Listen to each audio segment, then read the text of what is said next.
Bismillahirrahmanirrahim. Assalamualaikum warahmatullahi wabarakatuh.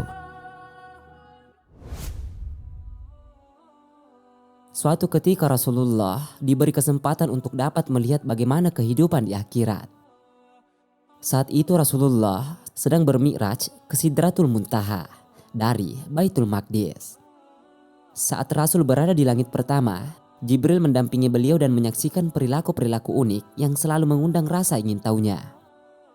Inilah kisah Nabi Muhammad ketika melihat surga dan juga neraka. Berdasarkan kisah tersebut, kita bisa mengetahui bagaimana gambaran surga dan neraka sebagai kehidupan akhirat yang hakiki. Pemandangan pertama yang dilihat Rasulullah Shallallahu Alaihi Wasallam adalah orang-orang yang mempunyai bibir layaknya unta. Terdapat potongan api seperti batu yang mereka telan, kemudian keluar melalui duburnya, dan ditelan lagi dan begitu seterusnya.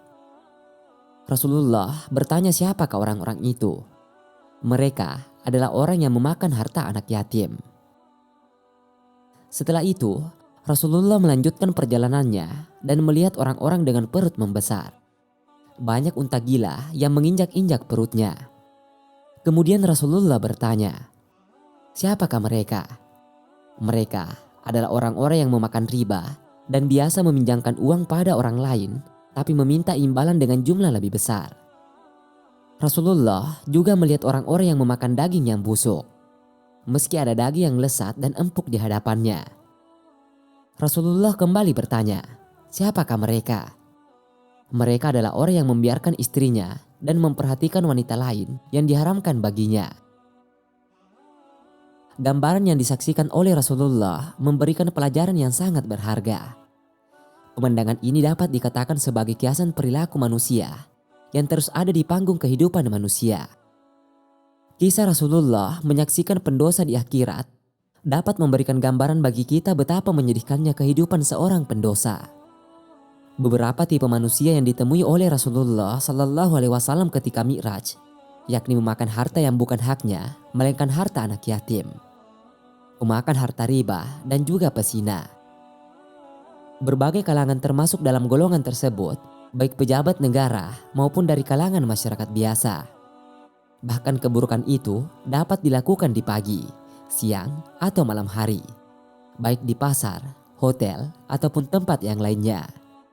Apa yang ditakdirkan Allah pada Nabi Muhammad SAW tentu saja memiliki makna dan hikmah bagi kehidupan manusia saat ini. Sungguh asap di akhirat kelak akan sangat pedih, bahkan tidak dapat kita bayangkan betapa mengerikannya siksaan yang akan diberikan Allah bagi para pendosa.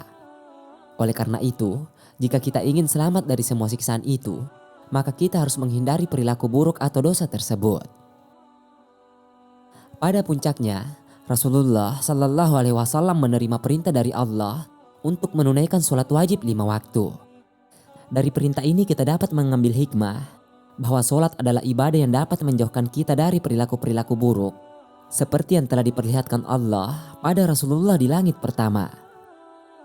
Berdasarkan kisah asap bagi pendosa ini, kita diajari untuk tidak melakukan perilaku-perilaku berdosa, seperti memakan harta yang bukan haknya atau harta anak yatim, memakan harta riba yang dilarang oleh Allah, dan melakukan persinahan. Kita tahu bahwa ketiga perilaku buruk itu merupakan dosa besar di mana Allah akan memberikan balasan berupa siksaan dan asap yang begitu pedih di neraka kelak. Oleh karena itu, lakukan amalan baik untuk bekal di kehidupan akhirat agar kita bisa selamat dari siksa kubur ataupun siksa api neraka.